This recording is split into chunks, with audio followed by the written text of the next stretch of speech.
Hey there, we are rolling. If you could just give me your name and outlet, then you can start.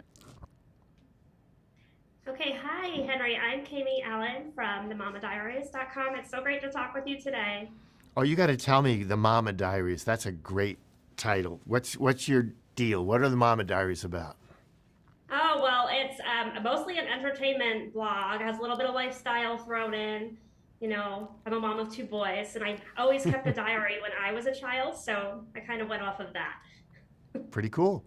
I'm glad you like it. Yeah. So I saw Wendell and Wild, and my favorite thing about the movie is that it has such an incredible, diverse representation. Throughout the film, I'd love to know what was your process on creating these characters? There was an original story I wrote 20 years ago, Okay. inspired by my grown sons when they were little and acting like demons. Uh, but most of the characters that are in the film, they were kind of, the first iteration happened that long ago. It really, everything changed when I began collaborating with Jordan Peele.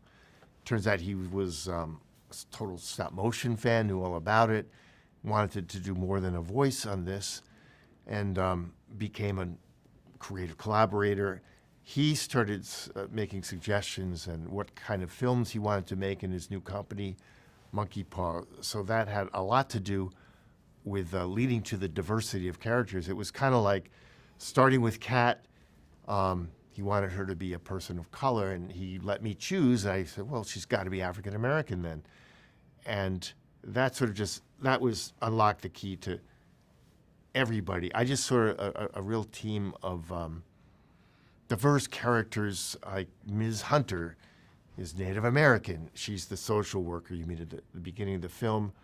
Mhm. Father Bess, Chinese American, Catholic priest. It just became so much fun to kind of like, well, what would be a cool person, unexpected, a surprise.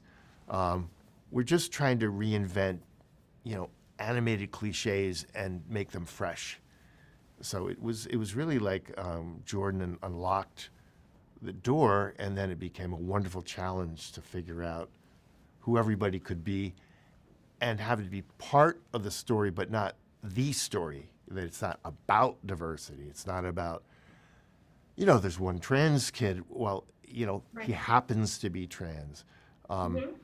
It's I think we found a really nice way to kind of balance that out without making it the point of the film. I agree. It was weaved in perfectly, just completely natural, which I really, really enjoyed. I think it was great. So, the movie's creepy, it's scary, but my almost 9-year old, he will think this is hysterical, so it's scary, but it's not too much overboard. How do you go about creating that balance? Yeah, this is kind of the story of my creative life. I always want to have some scares, a little intensity, with sweetness, with fun. I mean, I originally reached out to Key and Peele because of the comedy series they'd done. I was hoping that they could bring some of that type of comedy to my project. But it's always been this balancing act. In fact, Coraline, my previous finished film, it's actually more intense, Oh, yes. but it's in its short moments. I think this film has more of everything, more fun, more flavor. It's a little more challenging story-wise, and huge range of characters.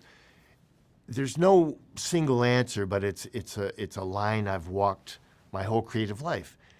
And again, a lot of feedback from Jordan and people on his team, people I work with, our studio. I've got to be sort of the gatekeeper, but I'm always open to listen and dial it in, dial it out. But it's fun. There's lots of challenges to making a film like this, but this is one of the challenges I love the most, is finding that balance. What's too much? How much do we show? What's better to hold back on? We have someone get murdered. We don't show it directly, but it's pretty violent. But I think it's okay for this film. I think it fits in. There's demons who like to eat hair cream and have visions. It's, I don't think you can call it substance abuse. It's just hair cream. But it's that kind of a thing. How do we have fun with it, but make sure there's genuine fear, genuine sadness. Don't soft pedal everything. Go for real. Just don't go overboard. Well, you did it perfectly. I can't wait to watch it with him because I think I'm going to be watching him while he's watching the movie. I think that actually kids as young as 8, it'd be great. I think the biggest fans may be like 9 to 14-year-olds. I think that they'll totally be in tune right away, and they won't have to have anything explained to them. It's the older people, what, huh, who might be a little confused. Well, thank you so much for your time today. It was great talking with you. I'm a huge fan of your work. Well, thanks so much, and nice talking with you as well. All right, thank you. Bye. JPI, let's cut.